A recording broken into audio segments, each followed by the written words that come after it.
Kwanza Baba Levo mimi ni kama brother. Ina maana ushindi wake ni ushindi wa wana Kigoma.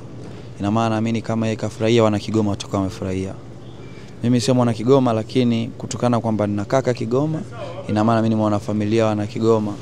Kwa nimekuja kuungana na Baba Levo na wana Kigoma kwa pamoja sote kuja kusherehekea ushindi ambao Baba Levo kauleta, lakini pia kuja kusherehekea maendeleo ambayo yatafanyika. Inshallah tunaomba Mwenyezi Mungu, tulikuwa tunaongea kwenye gari, tulikuwa tunaomba Mwenyezi Mungu, Mungu akusimamie, ufanye vizuri katika uongozi wako, katika msimu wako, ufanye vizuri, vilivyoahidi vitekelezwe. Baba Levo ni mchapakazi. Unajua Baba Levo ni mwajibikaji sana. Ni mtu ambaye anakubali kujifunza.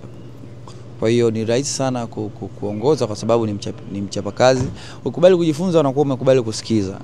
Na maana ukisikiza unajifunza vitu vingi sana. Kwa hiyo wana Kigoma tu wampe tayari waungane na kiongozi wao katika kusimamia hii uongozi wao, tukuhakikisha Kigoma mjini na kuwa na maendeleo. Naona kaanza vizuri na kutoa meza, pikipiki, na alikuwa anatuambia kwenye gari pia na mipango yake mingine. In short Kigoma itabadilika, Kigoma mjini itabadilika, itakuwa nzuri sana. Alikuwa anaonyesha pale samba za kupiga barabara sehemu zote. Kwa ni kubwa sana. So excited, yani ni itakuwa very very very amazing. Kwa wana Kigoma watakiwa tu waungane na kiongozi, lakini pia wasiache kutoa maoni yao kwake. Ongea Baba Levo, mimi naamini Kigoma mjini inaweza kubadilika. Baba Levo ataongoza poa sana na muaminia ni jembe mpaka alipotokea hapa kufikia hapa. Ina maana akafanya kazi kubwa sana, ni jembe sana, atafanya vizuri sana watu wa Kigoma mjini.